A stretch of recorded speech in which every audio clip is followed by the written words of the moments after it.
Baik, saya awali. Assalamualaikum warahmatullahi wabarakatuh. Perkenalkan, nama saya Ahtar Abif Muzaki. Saya merupakan mahasiswa baru dari Universitas Muhammadiyah Yogyakarta. Di sini saya dari Fakultas Teknik, Prodi Teknik Elektro. Nah, di sini saya akan memaparkan untuk pemenuhan tugas dari OSD, Orientasi Studi Dasar Islam, mengenai review buku. Nah, di sini saya akan mereview buku dari buku yang berjudul The Psychology of Money, karya Morgan Housel. Nah, kenapa sih saya memilih buku ini untuk saya review di tugas review buku kali ini? Nah, saya memilih buku ini itu karena yang pertama, buku ini itu sangat bermanfaat untuk memanage uang. Intinya sangat bermanfaat untuk memanage uang kita agar kita bisa kayak memutar uang agar menjadi lebih banyak gitu loh. Nah, di sini tuh isinya bukan tentang uang doang. Nah, di sini tuh ada tentang pengendalian emosi, terus juga tentang menabung juga diajarkan di buku ini. Kemudian ada tata emosi, udah ya tadi. Kemudian ada tata emosi yang akan diajarkan di buku ini juga. Kemudian akan diajarkan kesederhanaan yang ada di buku ini. Kemudian intinya tidak semua tentang uang akan diajarkan di sini. Jadi bukan tentang cuma uang, tapi kita itu diajarin tentang kepribadian kita untuk bisa memanage uang untuk kedepannya gimana.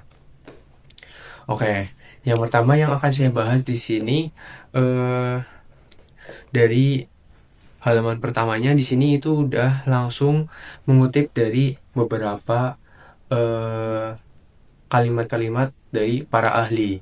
Contohnya, salah satu buku keuangan terbaik dan paling orisinal. Ini merupakan komentar dari Jason Wick, The Wall Street Journal. Kemudian ada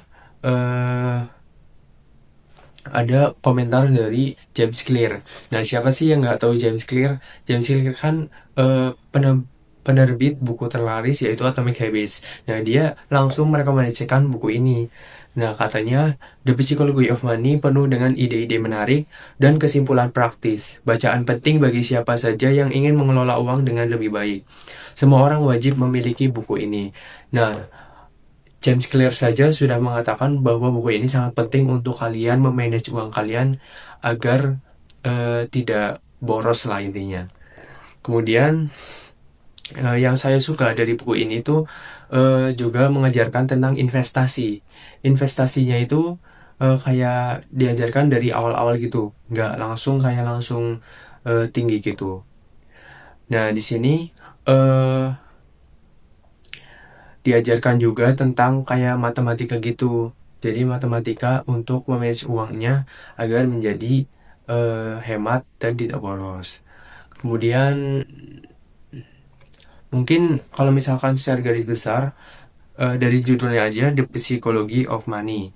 Nah, jadi kayak kita pemikiran kita tentang uang itu bakalan gimana? Ya, jadi bakalan diajarin kayak misalnya kesederhanaan kita dalam memanage uang. Jadi kita gak kayak berfoya-foya gitu, kayak menghambur-hamburkan uang secara tidak bermanfaat. Nah, jadinya kita langsung kayak dari buku ini kita bisa berhemat. Caranya berhemat itu gimana? Dan juga kita bisa memutar uang dengan belajar dari buku ini. Nah, sekiranya itu mungkin itu saja yang bisa saya sampaikan dari isi buku ini. Dan buku ini juga tidak mengajarkan itu semua. Buku ini juga kayak memperlihatkan kalau misalkan kita kita semua itu bisa berubah dengan membaca buku yang seperti ini. Jadi itu kita membaca buku dari kecil-kecil terlebih dahulu, kayak satu halaman, dua halaman aja terlebih dahulu. Mungkin lama-lama akan terbiasa dan akan menjadi gunung. Kayak misalkan awalnya satu lembar, nanti eh, kemudian hari akan mungkin dapat 10 lembar. Nah, jadinya dari membaca buku The Psychology of Money itu akan sangat membantu kalian memanage uang kalian.